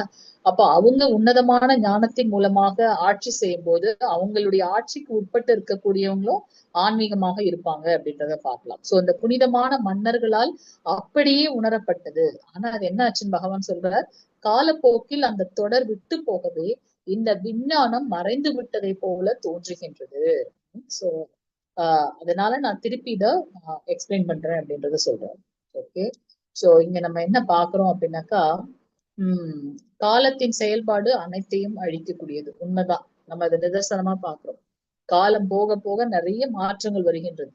நம்மளுடைய இளமை அழிந்து போகுது. எக்ஸாம்பிள், நம்மளுடைய அழகு பொழுது, ஞாபக சக்தி குறையுது, பார்வை திறன் குறைகின்றது, அந்த ஒர்க்கிங் கெப்பாசிட்டி குறைஞ்சிடுது இல்லையா? சோ ஆரோக்கியம் குறையுது, கட்டிடம், கார், பைக், மொபைல் போன், துணிமணிகள், நிறைய சேஞ்சஸ் வருது. நம்ம கலாச்சாரமே வந்து மாறுபட்டு போகுது. நம்ம ஒரு நிலையில இருந்து இன்னொரு நிலைக்கு டிரான்ஸ்ஃபார்ம் ஆகும். சோ இங்க ஏன் இதை பகவான் சொல்றாரு அப்படின்னாக்கா, பிரபுபாத் ரொம்ப எக்ஸ்பிளைன் பண்ணியிருக்கார். இந்த சங்கிலி தொடர் மூலமாக, குரு சீட பரம்பரையின் மூலமாக டிசெண்ட் ஆன அந்த உண்மையான ஞானம் அழிந்துடுத்து அப்படின்றது அவர் சொல்றாரு. அதனால நான் மீண்டும் உனக்கு இதை சொல்கின்றேன். நம்ம பாக்குறோம் இல்லையா, 4 பரம்பரை. சோ பகவான் ஸ்ரீ கிருஷ்ணரிடத்திலிருந்து சிருஷ்டி செய்யும் போது பிரம்மதேவருக்கு வந்து மானசீகமாக இந்த ஞானம் வழங்கப்பட்டது. அந்த அந்த பரம்பரை கௌடிய பரம்பரை. அந்த அந்த பரம்பரையை முன்னெடுத்து சென்ற ஆச்சாரியார் மத்வாச்சாரியார். அதனாலதான் பிரம்ம கௌடி மத்வாச்சாரிய பரம்பரா அப்படின்னு சொல்றோம். இன்னொன்னு வந்து ஸ்ரீ பரம்பரை. பகவானிடத்திலிருந்து ஸ்ரீ லட்சுமி தேவிக்கு இந்த ஞானம் வழங்கப்பட அதை முன்னெடுத்து சென்ற ஆச்சாரியார் ராமானுஜாச்சாரியார் அப்படின்னு பாக்குறோம். அடுத்தது ருத்ர பரம்பரை. சோ ருத்ர பரம்பரையை முன்னெடுத்து சென்ற ஆச்சாரியர் விஷ்ணு சுவாமி அப்படின்றத நம்ம பார்க்கிறோம். சனத்குமார பரம்பரை அல்லது குமார பரம்பரை. 4 குமாரர்கள். முதல்ல பகவான் பிரம்மதேவர் வந்து சிருஷ்டி பண்ணினது இந்த 4 குமாரர்களை. ஆனா அவர் எத்தனையோ வருடங்களாக அவர் என்ன பண்றார்? தபஸ் பண்றார். தபம் செய்து முதல்ல தோற்றுவிக்கப்பட்டது சனத்குமாரர்கள். அப்ப இந்த உலகத்தை சிருஷ்டி பண்றதுக்கு அவர் சொல்லும்போது அவங்க என்ன சொல்றாங்க?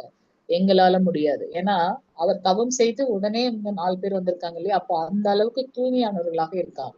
அப்ப அவங்க என்ன சொல்றாங்க? இந்த மனித பிறப்பை இனவிருத்தி பண்றதெல்லாம் எங்களால முடியாது, நாங்க எப்பொழுதும் பக்தி மார்க்கத்துல இருப்போம் அப்படின்றாங்க. சோ நம்ம வந்து ஸ்ரீமத் பாகவதத்துல வந்து பார்ப்போம், ஜெய விஜயர்களுக்கு வந்து எப்படி சாபம் கிடைத்தது அப்படின்றதெல்லாம் பாக்குறோம். சோ பகவான் கிருஷ்ணரிடத்துல இருந்து சனத்குமாரர்களுக்கு இந்த ஞானம் கிடைக்கப்பெற அதை முன்னெடுத்து சென்ற ஆச்சாரியார் நிம்பகாச்சாரியார் அப்படின்றத நம்ம பார்க்கிறோம். சோ இதுல நாம என்ன பரம்பரையில இருக்கோம்னா பிரம்ம கௌடிய மத்வாச்சாரிய பரம்பரையில நாம இருக்கின்றோம். சோ உண்மையான ஞானம் எப்படி கிடைக்கப்பட வேண்டும் அப்படின்னாக்கா குரு சீட பரம்பரையின் மூலமாக அது கிடைக்கப்பெற வேண்டும். நாம மனம் போன போக்குல நாம கற்பிக்க கூடாது. நமக்கு வந்து சாஸ்திரத்துல என்ன சொல்லப்பட்டிருக்கோ அதைதான் நாம வந்து பேச வேண்டும் அப்படின்றத நம்ம பாக்குறோம். சோ அது வந்து பரம்பரையே நம்ம பின்பற்ற வேண்டும். நிறைய பேர் இன்னைக்கு பகவத்கீதை பாகவதம் பத்தி எல்லாம் சொல்றாங்க. ஆனா அப்படி நாம போகக்கூடாது. சரியான மூலத்திடமிருந்து கேட்க வேண்டும். இல்லைன்னா எப்படி ஒரு ஒரு ஒரு பாத்திரம் நிறைய இருக்கக்கூடிய பால்ல ஒரு துளி விஷம் பட்டாலும் அந்த பால் முழுவதுமே விஷமாயிடும் இல்லையா? இல்ல அது எங்க பட்டுச்சோ அங்க மட்டும் விஷத்தன்மை இல்லாம இருக்குமா? இல்ல, எல்லாமே வந்து விஷமாயிடும். அதனால சரியான மூலத்திடமிருந்து சரியான ஞானத்தை பெற வேண்டும் அப்படின்றத இங்க நமக்கு வந்து எக்ஸ்பிளைன் பண்றாங்க. சோ இங்க பார்க்கிறோம், தலைவர்களும் நிர்வாகிகளும் பகவத்கீதையின் விஞ்ஞானத்தை அறிந்து பின்பற்றுதல் மிக அவசியம். சோ மக்களை சரியான முறையில் வழிநடத்த அவர்களுக்கு இந்த உயர்ந்த விஞ்ஞானம் தேவைப்படுகின்றது. புலனின்பத்துல நாம ஆட்கொண்டு விட்டோம் அப்படின்னாக்கா உண்மையான ஞானம் தெரியாததுனால அவங்க வீழ்ச்சி அடைகின்றார்கள். மீண்டும் நாம பிறப்பிறப்பு சுழற்சியில மாட்டிக்கொள்கின்றோம். இதுல இருந்து வெளியில வரணும் அப்படின்னாக்கா பக்தனாக இருப்பது, நம்மளுடைய கர்மங்களை செய்ய வேண்டும், ஆனா அதை கிருஷ்ண உணர்வில் செய்ய வேண்டும். எப்படி அம்பரீஷ் மகாராஜர், ஜனக மகாராஜர், இவங்க எல்லாம் வந்து பாத்தீங்கன்னா ஜனக மகாராஜர், அம்பரீஷ் மகாராஜர் இவங்க எல்லாம் வந்து ஒரு அரசர்களாக இருந்தாங்க, தன்னுடைய கடமைகளை செய்தாங்க, ஆனா கிருஷ்ண உணர்வை செய்தாங்க அப்படின்றத நம்ம பார்க்கிறோம். சோ அந்த உயர்ந்த ஞானம் அரசர்களுக்கு கொடுக்கப்பட வேண்டும். அப்பதான் வந்து அவங்க என்ன வழியில போறாங்களோ அதையே பக்தர்களும் வந்து ஃபாலோ பண்ணுவாங்க, குடிமக்களும் ஃபாலோ பண்ணுவாங்க. இப்ப நமக்கு வந்து மொபைல் சார்ஜ் போடணும் அப்படின்னாக்கா கரெக்டான அந்த சார்ஜ் பாயிண்ட்ல போட்டா தானே மொபைல் சார்ஜ் ஆகும். இல்ல எல்லா இடத்துலயும் நம்ம போட்டா பண்ண முடியுமா? சோ அது போல சரியான மூலத்திடமிருந்து அந்த ஞானம் கிடைக்கப்பெற வேண்டும். சோ ஆச்சாரியர்களை அந்த குருசீட பரம்பரை நம்ம வந்து ஃபாலோ பண்ணோம் அப்படின்றத பார்க்கலாம். ச ஏவாயம் மயா தேத்ய யோகா புரோக்த புராதனஹ பக்தோசி மே சகா சேத்தி ரகசியம் ஹேதத் உத்தமம். சோ இது வந்து பாத்தீங்கன்னா ரகசியம் அப்படின்னு சொல்றார். எது ரகசியம்? இது உத்தமமான ரகசியம். ஏதத் உத்தமம் ரகசியம் எது? இந்த விஞ்ஞானம், யோக விஞ்ஞானம். பரமனுடன் உறவு கொள்வதை பற்றிய அதே பழம்பெரும் விஞ்ஞானத்தை நான் இன்று உனக்கு எடுத்துரைக்கின்றேன். இந்த மனித உடல் எதற்காக வழங்கப்பட்டது? பக்தி தொண்டு செய்வதற்காக. என்னுடைய சுயம் ரூபம் என்ன? பகவானுடைய சேவகன். நான் இந்த புலன்களை அனுபவித்து அத ஒரு தான் தோன்றித்தனமாக போயிட்டேன் அப்படின்னாக்கா மீண்டும் பிறப்புல மாட்டிக்கொள்வேன். அப்போ அதை நாம சரியான வழியில வந்து எடுத்து செல்ல வேண்டும். சோ இந்த உயர்ந்த விஞ்ஞானத்தை யாருக்கெல்லாம் பகவான் கொடுக்கிறார் அப்படின்றத நம்ம பார்க்கலாம். எனது பக்தோ சிமே சகா சேத்தி. பக்தோ, நீ என்னுடைய பக்தன். சகா, அது மட்டுமல்லாம என்னுடைய நண்பன். அதனால இந்த ரகசியத்தை எப்படிப்பட்ட ரகசியம்? உத்தமமான ரகசியத்தை உன்னால் புரிந்து கொள்ள முடியும், உனக்கு நான் வழங்குகின்றேன்னு சொல்றார். நம்ம 7வது அத்தியாயத்துல பாக்குறோம், பல கோடி வருஷங்களுக்கு பல கோடி மக்கள்ல ஒரு சிலர் மட்டும்தான் பக்தி மார்க்கத்துக்கு வராங்க. அதுலயும் ஒரு சிலர் மட்டும்தான் கிருஷ்ண உணர்வில் நிலைத்திருக்க முடிகின்றது அப்படின்றத நம்ம பார்க்கிறோம்.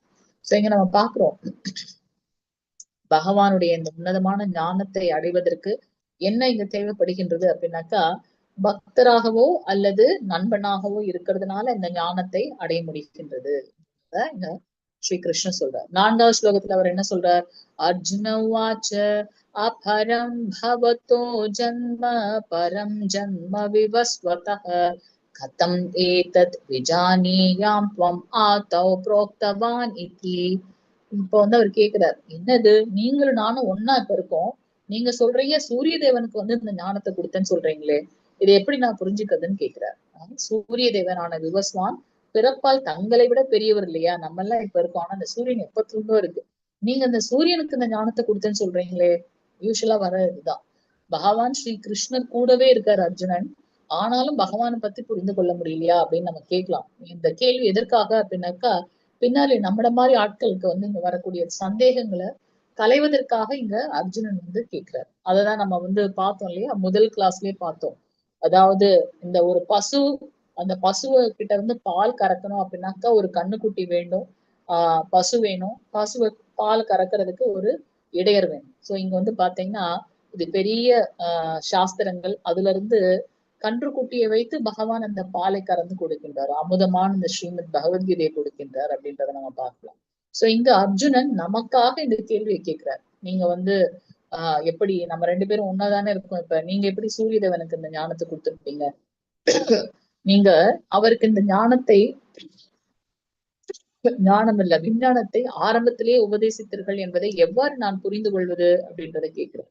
சோ அர்ஜுனனுடைய இந்த கேள்வி எப்படி இருக்கு அப்படின்னாக்கா, அறியாமையில் உள்ள மக்களை குழப்பத்திலிருந்து விடுவிக்கிறதுக்காக, நம்மளை போல மக்களுக்காக அவர் கேட்கிறார். நாஸ்திகர்களுடைய மனப்பான்மையை முறியடிப்பதற்காகவும் கிருஷ்ணரிடமிருந்து நேரடியாக அந்த ஞானத்தை பெறுவதற்காகவும் அர்ஜுனன் இந்த கேள்வியை கேட்கிறார். அப்ப பகவான் சொல்றார், ஸ்ரீ பகவான் உவாச்ச பகூனி மே வ்யதீதானி ஜன்மானி தவ சார்ஜுன தான்யகம் வேத சர்வாணி நத்வம் வேத பரந்தப. சோ புருஷோத்தமரான முழுமுதற் கடவுள் கூறினார், நானும் நீயும் பற்பல பிறவிகளை கடந்திருக்கின்றோம், நரநாராயணனாக வந்திருக்காங்க. சோ இந்த மாதிரி 2 பேரும் பற்பல பிறவிகளை கடந்திருக்கோம், ஆனா அதெல்லாம் என்னால் நினைவு கொள்ள முடியும். எதிரிகளை தவிக்க செய்பவனே அது உன்னால் முடியாது. ஏன் அப்படின்னாக்கா, அதுதான் பகவானுடைய யூனிக் குவாலிட்டிஸ். சோ பகவான் எல்லாருடைய ஹிருதயத்திலையும் பரமாத்மாவாக இருக்கார். நம்மளையே நம்மளால புரிந்து கொள்ள முடியல இல்லையா? ஆனா பகவான் அப்படி இல்லை, எல்லார்கிட்டையும் அவர் வியாபித்திருக்கிறதுனால அனைத்தையும் புரிந்து கொள்ள முடிகின்றது. அதான் இங்க சொல்றார், நீ நானும் பற்பல பிறவிகளை கடந்திருக்கின்றோம், உனக்கு அது ஞாபகம் இல்லை, எனக்கு அது ஞாபகம் இருக்கு. அஜோபி சன்ன வியத்யாத்மா பூதானாமா ஈஸ்வரோபி சன் பிரகிருதம் ஸ்வாமதிஷ்டாய சம்பவாம் யாத்மமாயயா. நான் பிறப்பற்றவனாக இருந்தாலும் எனது திவ்யமான உடல் அழிவற்றதாக இருந்தாலும், உயிர்வாழிகள் அனைவருக்கும் நானே இறைவனாக இருந்தாலும், நான் எனது சுயமான திவ்ய உருவில் ஒவ்வொரு யுகத்திலும் தோன்றுகின்றேன். அஜோ அஜோ அப்படின்னாக்கா பிறப்பற்றவர். நம்ம பிரம்மதேவரையும் வந்து பாக்குறோம், அவரையும் வந்து அஜோ அப்படின்னு ஸ்ரீமத் பாகவதத்துல வந்து சொல்லப்பட்டிருக்கு. ஏன் அப்படின்னாக்கா பகவானால உருவாக்கப்பட்டவர் அவர். நம்ம எல்லாம் வந்து பிறக்கின்றோம் இல்லையா, தாய் தந்தை மூலமாக நம்ம பிறக்கின்றோம். ஆனா இங்க பகவானுக்கு அப்படி அல்ல, பகவான் பிறப்பற்றவர், அஜோ. சோ பகவானுடைய குணங்கள் என்னன்னு பாக்குறோம். என்னுடைய உடல் திவ்யமானது அப்படின்றத சொல்றேன். சன்னவியாத்மா. சோ திவ்யமான உடல் அது வந்து எப்படிப்பட்டது? அழிவற்றது, நித்தியமானது, அழிவற்றது. ஆனாலும் அது மட்டுமல்ல, பூதானா ஈஸ்வரோ பீசன், எல்லா உயிர்வாழிகளுக்கும் நானே இறைவன், ஈஸ்வரன். அப்படி இருந்தாலும் அவர் என்ன பண்றாரு? தன்னுடைய சுயமான சுவாமதிஷ்டாய சுயமான திவ்யமான உருவில் ஒவ்வொரு யுகத்திலும் சம்பவாம் யாத்மா மயாயா, நானே வந்து ஒவ்வொரு யுகத்திலும் தோன்றுகின்றேன். சோ இதுல என்னென்னலாம் பாக்குறோம்? பகவானுடைய குணங்கள். அவர் பிறப்பற்றவர், அஜர். அவருடைய உடல் வந்து ரொம்ப திவ்யமானது, அது அழிவற்றது. எல்லாருக்கும் யார் இறைவன்? பகவானே இறைவன். நிறைய பகவத்கீதையில வந்து நிறைய ஸ்லோகங்கள்ல பகவான் எதற்காக யாராவது நாமளே வந்து இப்ப நான் பிரைம் மினிஸ்டர் சொன்னா எல்லாரும் சிரிப்பாங்க. ஆனா பிரைம் மினிஸ்டர் வந்து அவர் சொல்லிக்கலாம், நான் பிரைம் மினிஸ்டர் அப்படின்னு சொல்லி. அது போல பகவானுக்கு அந்த குணங்கள் இருக்கு. எப்படி நாம புரிஞ்சுக்கிறது அப்படின்னாக்கா சாஸ்திரத்துல சொல்லப்பட்டிருக்கு. அது மட்டுமல்லாம அவர் செய்த லீலைகள் எல்லாம் அப்படி இருக்கு அப்படின்றதையும் நம்ம. சோ நானே இறைவனாக இருந்தாலும் என்னுடைய சுயமான திவ்ய உருவில் ஒவ்வொரு யுகத்திலும் தோன்றுகின்றேன். சோ இந்த ஞானத்தை கொடுப்பதற்காகவே பகவான் இங்க தோன்றுகின்றார் அப்படின்றத நம்ம இங்க பார்க்கணும். இதற்கு வந்து சான்றாக பல புராணங்கள்ல சொல்லப்பட்டிருக்கு. ராமாதிமூர்த்திஷோ கல அநியமனே திஷ்டன் நானாவதாரம் அகரோத் புவனேஷு கிந்து கிருஷ்ண ஸ்வயம் சமபவத் பரம புமானோ கோவிந்தமாதி புருஷம் தமகம் பஜாமி. சொல்றார், ராமர் ராமாதி மூர்த்திஷு நரசிம்மர் முதலே எண்ணற்ற அவதாரங்களாகவும் பல உப அவதாரங்களாகவும் அதைதான் நம்ம பார்த்தோம். கிருஷ்ணஸ்து பகவான் ஸ்வயம், பகவான் ஸ்ரீ கிருஷ்ணரே மூல முழுமுதற் கடவுள். மத்ததெல்லாம் அவங்களுடைய அவதாரமோ அல்லது அவதாரத்தின் அவதாரமோ அப்படின்றத நம்ம இங்க பார்க்கலாம். அவருடைய விரிவங்கம் அல்லது விரிவங்கத்தோட விரிவங்கம் அப்படின்றத நம்ம பார்க்கலாம்.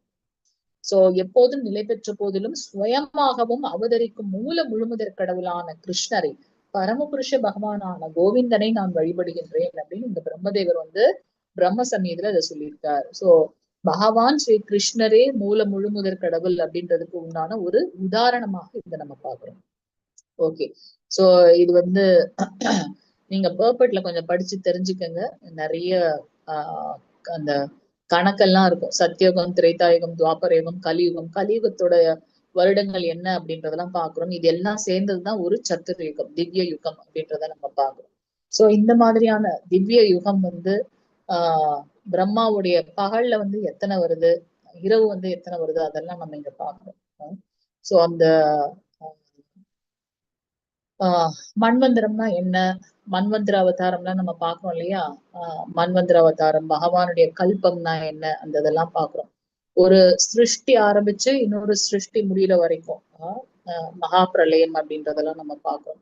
சோ இங்க பிரம்மதேவருடைய ஆயுட்காலம் சொல்லப்பட்டிருக்கு. இது ஏன் இங்க சொல்லப்பட்டிருக்கு அப்படின்னாக்கா, இது வந்து உயர்ந்த விஞ்ஞானம் எத்தனையோ வருடங்களுக்கு முன்பாகவே இது இருக்கு அப்படின்றதுதான் இங்க வந்து சொல்லப்பட்டிருக்கு அப்படின்றத நம்ம பார்க்கணும்.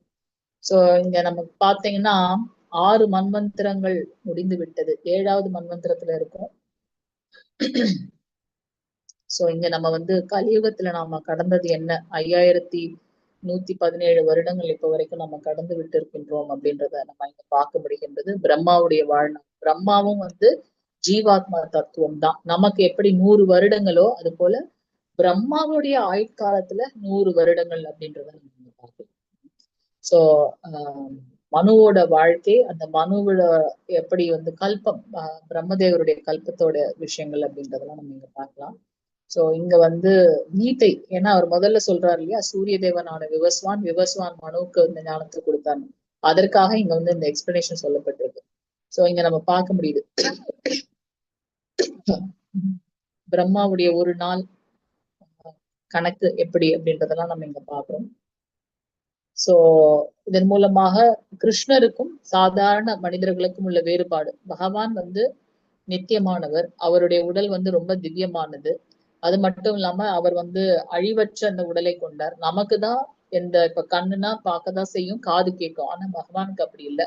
அவருடைய கடைக்கன் பார்வை மூலமாக இந்த பிரபஞ்சத்தையே அவர் சிருஷ்டி கொள்ள முடியும், அதுக்கு உயிர் கொடுக்க முடியும் அப்படின்றத நம்ம பார்க்கணும்.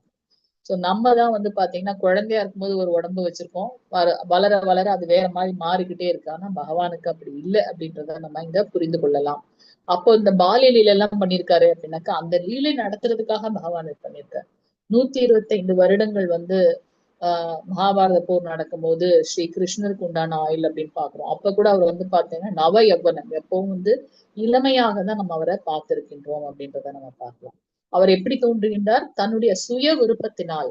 பக்தர்களை காக்கணும், தர்மத்தை காக்கணும், அதர்மத்தை ஒழிக்கணும், அதெல்லாம் ஓகே. இருந்தாலும் தன்னுடைய சுய விருப்பத்தின் மூலமாக பகவானே இறங்கி வருகின்றார் அப்படின்றத நம்ம பார்க்கலாம். சோ அவருடைய உடலுக்கும் ஆன்மாவிற்கும் எந்தவித வேறுபாடும் இல்லை. ஆனா நமக்கு வந்து உடல் வேறு, ஆன்மா வேறு இல்லையா? நமக்குதான் வந்து பாத்தீங்கன்னா சூக்ஷ்ம உடல், ஸ்தூல உடல், ரெண்டு இது இருக்கு. ஸ்தூலம்னா என்ன? நம்ம பார்க்கக்கூடியது. இந்த இந்த கை இந்த உடம்பு வந்து நம்ம ஐம்பூதங்களால ஆக்கப்பட்டிருக்கு, அதை பார்க்க முடியும். சூக்ஷ்மம் அப்படின்னாக்கா பார்க்க முடியாதது, கண்ணுக்கு புலப்படாதது. அந்த ஆத்மா, இந்த சூக்ஷ்ம உடல்ல 3 விஷயங்கள் இருக்கு. ஆத்மா, அதை சுற்றி மனம், புத்தி, அகங்காரம், இந்த லேயர்ஸ் எல்லாம் கவர் பண்ணிருக்கு. ஆனா பகவானுக்கு அப்படி இல்லை. அவருடைய ரூபம் திவ்யமானது. இந்த நமக்குதான் வந்து நரம்புகளாலும் தசைகளாலும் ரத்த நாளங்களாலும் ஆக்கப்பட்டிருக்கு. ஆனா பகவானுடைய ரூபம் அப்படி அல்ல அப்படின்றத நம்ம பார்க்கலாம். எப்போதும் அவர் வந்து அந்த அந்த அந்த உடல் அழிவதில்லை. உடல், புத்தி, ஞாபக சக்தி எல்லாம் அப்படியே இருக்கு. ஆனா நமக்கு அப்படி இல்லை. அததான் இப்ப நம்ம வந்து அர்ஜுனன் வந்து கேட்கிறாரு இல்லையா, எப்படி உங்களுக்கு வந்து இந்த ஞானம் வந்து நீங்க நம்ம 2 பேரும் சமகாலத்துல இருக்கும்போது சூரிய தேவனுக்கு கொடுத்தேன்னு சொல்றீங்களே அப்படின்றத நாம பகவானுக்கு உரியவர்கள். அதே போல பகவானாக முயற்சி செய்வதை நிறுத்த வேண்டும். அது எப்போது நமக்கு ஏமாற்றத்தை அளிக்கும். இந்த மாயாவாதிகள்லாம் பகவானோட ஒன்றுணைன்னு சொல்றாங்க இல்லையா, அதெல்லாம் தவறான கருத்து அப்படின்றத நம்ம பார்க்கலாம். ரொம்ப ரொம்ப ஃபேமஸான இது ஸ்லோகம், யதா யதா ஹி தர்மஸ்ய க்ளானே பவதி பாரத அப்யுத்தானம் அதர்மஸ்ய ததாத்மானம் சுஜாம்யகம். எதற்காக அவதரிக்கின்றார்? எப்போதெல்லாம் எங்கெல்லாம் தர்மம் சீர்குலைந்து அதர்மம் ஆதிக்கம் செலுத்துகின்றது அப்போதெல்லாம் நான் தோன்றுகின்றேன். எப்பொழுதெல்லாம் பகவான் வருகின்றார் அப்படின்றத நம்ம இங்க பார்க்க முடிகின்றது.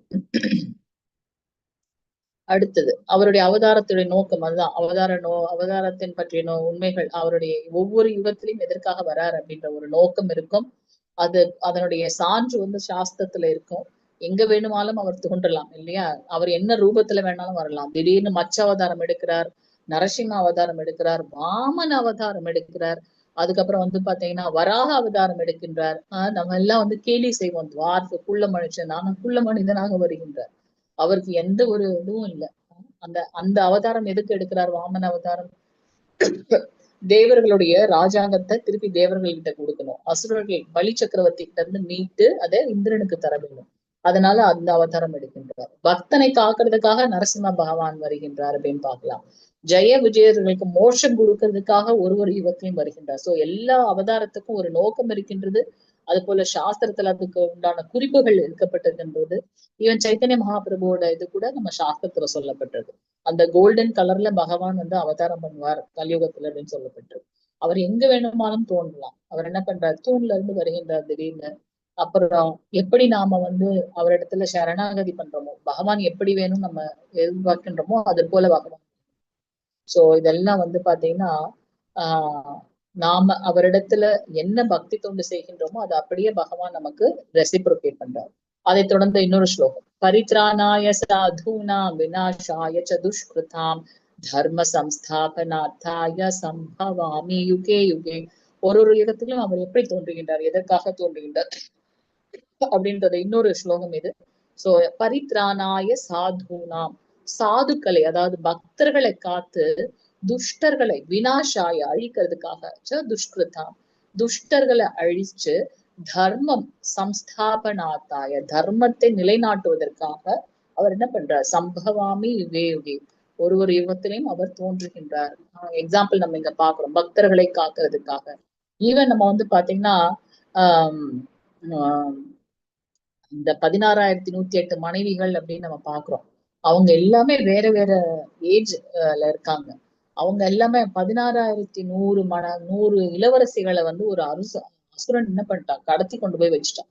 அவங்க எல்லாம் பகவானை பத்தி தெரிந்து கொண்டு அவங்க எப்பவும் பகவானுடைய ஸ்மரணத்திலே இருக்கும்போது அவர் வந்து நம்மளை காக்கணும் அப்படின்னு அவங்க பிரார்த்தனை பண்ணும்போது அதற்கு ஏற்றாற் போல பகவான் அங்க வந்து அவங்கள விடுவிக்கின்றார். அப்ப அவங்க சொல்றாங்க, நீங்க எதுக்கு எங்களை காப்பாத்துனீங்க? ஏன் என்னாச்சு? இப்ப நாங்கெல்லாம் எப்படி, நம்ம அந்த சமூகம் எங்களை எப்படி ஏற்றுக்கொள்ளும் போது அப்ப நான் என்ன பண்ணணும்? நீங்க தான் எங்களை வந்து கணவராக ஏற்றுக்கொள்ள வேண்டும். இனி நாங்க அந்த சமூகத்துக்கிட்ட போய் எப்படி மூஞ்சி காட்டுறதுன்னு. அப்ப பகவானே கருணையோடு அவங்க எல்லாருக்கும் வந்து அவங்கள மனைவிமார்களாக ஏற்றுக்கொண்டார்கள். ஏற்றுக்கொண்டதுக்கு அப்புறம் அத்தனை பேருக்கும் ஒரே மாதிரியாக ஆஹ் அரண்மனை கட்டி கொடுக்கிறார் துவாரகால. சோ இந்த கம்சனுடைய மாமனார் இருக்கார் இல்லையா, ஜராசந்தன், அவர் வந்து எப்ப பார்த்தாலும் போர் தொடுத்து பகவானுடைய அந்த பக்தர்களை வந்து எப்பவும் கஷ்டம் கொடுத்துட்டே இருக்கிறதுனால அவர் என்ன பண்றார், துவாரகால ஒரு கடலுக்கு மத்தியில அத்தனை அரண்மனைகளை கட்டி அவர் என்ன பண்றார், ஒவ்வொருத்தருக்கும் சமமாக அவர் வந்து பாவிக்கின்றார் அப்படின்றத நம்ம பார்க்கலாம். சோ பகவான் எப்பவும் வந்து பக்தர்களை காப்பதற்காகவும் தீயவர்களை அழிப்பதற்காகவும் தர்மத்தை நிலைநாட்டுவதற்காகவும் இங்க எல்லாத்துக்கும் ஒரு எக்ஸாம்பிள் சொல்லப்பட்டிருக்கு. நம்ம வந்து பார்த்தோம், நீங்க வந்து பார்க்கலாம், இரண்யாக்ஷன், இரண்யகசிபு, அதுக்கப்புறம் வந்து பாத்தீங்கன்னா தண்டவக்ரமன், சிசுபாலன், அந்த மாதிரி கம்சன், தீயவர்களை அழிக்கிறாங்க. யாரெல்லாம் தீயவர்கள்? பக்தர்களுக்கு யாரெல்லாம் கஷ்டம் கொடுக்குறாங்களோ அவங்க எல்லாம் தீயவர்கள். தர்மத்தை நிலைநாட்ட பெண்கள் வந்து பாதுகாக்கப்பட வேண்டும். நம்ம பாக்குறோம் எப்படி திரௌபதி அத்தனை அவையோர் முன்னாடியும் வந்து பாத்தீங்கன்னா தூள் எறியப்பட்டாங்க. பெரிய அதர்மம் அது. அதுதான் வந்து வர்ணாசங்கரத்துக்கே ஒரு ஒரு ஒரு சோர்ஸா இருக்க போகுது. அதனால தர்மத்தை நிலைநாட்டுவதற்காக பகவான் இங்க மகாபாரத போர் வரப்போகுது. அது ஏற்கனவே கிருஷ்ண அவதாரத்துக்கு முன்னாடியே நமக்கு தெரியும். பூமாதேவி பிரம்மதேவர்கிட்ட போய் சொல்றாங்க, எனக்கு ரொம்ப பாரம் தாங்க முடியல. ஏன் அப்படின்னா இந்த அரசர்கள் எல்லாம் அசுரர்கள் போல அதர்ம காரியத்துல ஈடுபடுறாங்கன்னு. அப்ப அந்த தர்மத்தை நிலைநாட்டுறதுக்காக பகவானே தோன்றுகின்றார் அப்படின்றத நம்ம இங்க பார்க்க முடிகின்றது. சோ எப்பொழுதும் பகவானுடைய திருப்திக்காக பக்தி தொண்டுல ஈடுபட்டு இருக்கவங்க தான் வந்து தூய பக்தர்கள். அவருடைய விருப்பப்படி எதையும் செய்யலாம். அவர் நேரே வர வேண்டிய அவசியமே இல்லை பகவான். ஆனா ஏன் வர்றாரு அப்படின்னா பக்தர்களை மகிழ்விக்கிறதுக்காக. இந்த 16,108 மனைவிமார்கள் அப்படின்னு பாக்குறோம் இல்லையா, இவங்க எல்லாம் முன் பிறவில பகவான் ஸ்ரீ கிருஷ்ணர் ஸ்ரீ ராமாவதாரம் எடுக்கும்போது சீதை மேல அவங்க வச்சிருக்க அந்த அன்பை பார்த்துட்டு அத்துணை ரிஷிகளும் தண்டகாரண்யத்துல அந்த காட்டில் இருக்கும்போது அத்துணை ரிஷிகளும் முனிவர்களும் என்ன பண்றாங்களாம், ஓ ஸ்ரீராமபிரானுக்கு ஒரு நாளாவது நம்ம வந்து மனைவியா இருந்துடணும்னு அவங்க ஆசைப்படுறாங்க. அப்ப அவர் சொல்றாரு, இந்த அவதாரத்துல நான் ஏகபத்தினி விரதன், அடுத்த அவதாரத்துல கண்டிப்பாக உங்களுடைய ஆசை நிறைவேறும். சோ நாம என்ன நினைக்கிறோமோ அதே பகவான் நமக்கு ஆஹ் பூர்த்தி செய்து கொடுக்கின்றார் அப்படின்றத நம்ம இங்க பார்க்கலாம். சோ மெயினா அவர் வந்து பக்தர்களை காப்பதற்கு, அவங்கள திருப்திப்படுத்துவதற்காகவும் தான் சந்தோஷமாக இருக்கிறதுக்காகவும். ஏன்னா பக்தனை சந்தோஷப்படுத்தி பார்க்கும் போது அவரும் சந்தோஷப்படுறார். இப்ப வந்து தாமோதர லீலை பாக்குறோம். அந்த அந்த தாய்மையோட இது என்ன விஷயம், அவர் பண்ணின அந்த பால்ய லீலையெல்லாம் வந்து பாத்தீங்கன்னா அவர் அதை அனுபவிக்கணும்னு நினைக்கிறார். அந்த குழந்தையாக அதை அனுபவிக்கணும்னு நினைக்கிறார். அந்த பக்தனை குளோரிஃபை பண்ணணும்னு நினைக்கிறார். அதற்காகவே பகவான் அவதரிக்கின்றார் அப்படின்றத நம்ம பார்க்கலாம். ரொம்ப முக்கியமான ஸ்லோகம் இது. ஜன்ம கர்ம சமே திவ்யம் ஏவம் யோவேதி தத்வதஹ த்யக்த்வா தேகம் புனர்ஜன்ம நைதி மாமேதி சோர்ஜுன. பகவானுடைய தோற்றமும் ஜன்ம கர்ம சமே திவ்யம், அவருடைய தோற்றம் திவ்யமானது, அவருடைய செயல்கள் திவ்யமானது அப்படின்னு யார் ஒருத்தர் புரிந்து கொள்கின்றார்களோ அவங்க இந்த உடலை விட்ட பின் தேகம் புனர்ஜன்ம நைத்தி மாமேத்தி, இந்த உடலை விட்டதுக்கு அப்புறம் மீண்டும் இந்த லோகத்துக்கு வர்றதே கிடையாது. இந்த பௌதீக உலகில் பிறவி எடுப்பதே இல்லை. அர்ஜுனா, அவன் என்னுடைய நித்தியமான லோகத்தை அடைந்து விடுகின்றான். மாமேத்தி, என்னுடைய நித்தியமான லோகத்துல இருக்காங்க. ஏன்னா இந்த லோகம் வந்து என்ன, இது வந்து துக்காலயம் அசாஸ்வதம், தற்காலிகமானது இல்லையா. அசாஸ்வதம், சாஸ்வதம் கிடையாது, அசாஸ்வதம். இது வந்து நிரந்தரமானது கிடையாது. சாஸ்வதம்னா நிரந்தரமானது. சோ பகவானுடைய லோகம் வந்து சாஸ்வதமானது. ஆனா இந்த லோகம் நிரந்தரமற்றது. அப்போ யாரெல்லாம் பகவானுடைய செயல்கள் எல்லாம் ரொம்ப திவ்யமானதுன்னு பக்தி தொண்டு பண்றாங்களோ, அவருடைய நாம ரூப குண லீலைகளை கேட்டு மகிழ்கின்றார்களோ, அவங்க என்ன பண்றாங்க, கண்டிப்பாக இந்த பூலோகத்துக்கு மீண்டும் வருவதே இல்லை. நித்தியமாக பகவானுக்கு அவருடைய லோகத்திலே இருக்காங்க அப்படின்றத நம்ம பார்க்கலாம். சோ இது வந்து பகவானுக்கும் ஜீவாத்மாவுக்கும் உள்ளக்கூடிய வேறுபாடு. அவர் அழகிய ரூபத்தை கொண்டவர். நமக்குதான் இரண்டு விதமான உடல் இருக்கு. ஸ்தூல உடல், சூக்ஷ்ம உடல்னு. பகவானுக்கு ஒரே ஒரு உடல் தான் இருக்கு. அவர் அனைத்துமே திவ்யமானது. ஆனா நமக்கு அப்படி இல்லை. நாம பாத்தீங்கன்னா பிறப்பு இறப்பு அப்படின்னு சுழற்சியில இருக்கும். ஆனா பகவான் அப்படி இல்லை. எப்ப தோணுதோ அப்ப அவர் என்ன பண்றார், சுயமாக இறங்கி வருகின்றார் அப்படின்றத நமக்கு பாக்குறோம். அது போல நாம இந்த 3 குணங்களுக்கு உள்ளார ஆட்கொள்ளப்பட்டிருக்கோம். ஆனா பகவான் இந்த முக்குணங்களுக்கு அப்பாற்பட்டவர். அவர் சுத்த சத்து குணத்துல இருக்கார், விஷ்ணு குணத்துல இருக்கார். அவர் 3 குணங்களுக்கும் அப்பாற்பட்டவர். ஆனா நம்ம இந்த 3 குணங்களுக்கு ஆட்கொள்ளப்பட்டிருக்கின்றோம் அப்படின்றதெல்லாம் பார்க்கலாம். இதெல்லாம் மாயையால நாம கட்டுப்படுத்தப்படுகின்றோம். மாயை யாருக்கு கட்டுப்பட்டிருக்கு அப்படின்னாக்கா பகவானுக்கு. ஏன்னா பகவானுடைய புறசக்தி தான் இந்த மாயை. பகவானுக்கு 2 விதமான சக்தி, நிறைய சக்திகள் இருக்கு. இதுல ரொம்ப ரொம்ப பிரதானமா பாக்குறது பகிரங்க சக்தி, அந்தரங்க சக்தி. அந்தரங்க சக்தி உண்மையா உள்ள இருக்கிறது யோக மாயா. அது ரொம்ப திவ்யமானது. பகிரங்க சக்தி மகாமாயா. சோ அது பாத்தீங்கன்னா இந்த புற சக்தி அப்படின்றத நம்ம இங்க பார்க்கலாம். டைம் என்னாச்சு? ஓகே, இந்த ஸ்லோகத்தோட நம்ம முடிச்சுக்கலாம். வீதராக பய குரோதோ மன்மயா மாமுபாஸ்ரிதாக பகவோ ஞான தபசா பூத மத்பாவமாகதா. பற்றுதல், பயம், கோபம் இவற்றிலிருந்து விடுபட்டு முழுதும் எண்ணில் லயித்து. இது 3மே நமக்கு நரகத்துக்கு கொண்டு செல்லும். வீத ராக பய குரோத மன்மயா மாமுபாஸ்ரிதா. சோ பற்றுதல், பயம், கோபம் இதுல இருந்து விடுபட்டு முழுவதும் எண்ணில் லயித்து. மாமுபாஸ்ரிதா எண்ணில் லயித்து. பகவோ ஞான தபசா பூத மத்பாவமாகதா. சோ என்னை சரணடைந்து, ஆஸ்ரிதா நம்ம சொல்றோம் இல்லையா, இந்த பகவானுக்கு குரு ஆசிரிய ஃபார்ம் ஃபில் பண்ணிட்டோமான்னு கேட்கும். மாமுபாஸ்ரிதா பகவானிடத்துல சரணடைந்து.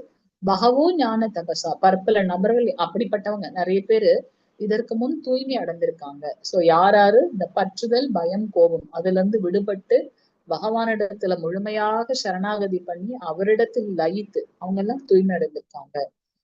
இவ்வாறாக அவர்கள் எல்லோரும் என் மீது திவ்யமான அன்புடையவர்களாக இருக்காங்க. அவங்க எப்பவும் திவ்யமான அன்புடையவர்களாக இருக்கின்றார்கள் அப்படின்றத நம்ம பார்க்கணும். சோ சிலர் பௌதிகத்தில் அதிகம் பற்றுதல் கொண்டிருப்பதால் ஆன்மீக வாழ்வை கண்டுகொள்வதே இல்லை. உண்மைதான். எண்ணிலடங்காத பிறவிகளாக ஜடத்தில் மூழ்கி இருக்கும் காரணத்தால் முக்திக்கும் பிறகு தனித்தன்மையை தக்க வைத்துக் கொள்ளலாம் என்பது சிலருக்கு பயத்தை உண்டாக்குகின்றது. இரண்டிற கலக்க விரும்புகின்றார்கள். மாயாவாதியோட பிலாசபி அதுதான். எண்ணிலடங்காத பிறவிகளாக ஜடத்தில் மூழ்கி இருக்கும் காரணத்தால் முக்திக்கு பிறகும் தனித்தன்மையை தக்க வைத்துக் கொள்ளலாம் என்பது சிலருக்கு பயத்தை உண்டாகும். அதுதான் இந்த சேம் விஷயம் தான் பார்க்கணும். சோ இந்த மாயாவாதி பிலாசபி எல்லாம் வேண்டாம் அப்படின்றத நம்ம பாக்குறோம். அந்த பக்தி அப்படின்றது பாத்தீங்கன்னா 7 நிலைகள்ல நம்ம பாக்குறோம். என்னென்ன அந்த 7 நிலைகள்? ஃபர்ஸ்ட் பாத்தீங்கன்னா ஸ்ரத்தா. அதுக்கு முன்னாடி பகவானுடைய கருணை இல்லாம நமக்கு பக்தி கிடைக்காது. சோ இந்த ஸ்ரத்தானா என்ன? நம்ம இந்த விஷயங்களை பத்தி தெரிந்து கொள்ளணும் அப்படின்னு நினைக்கிறது.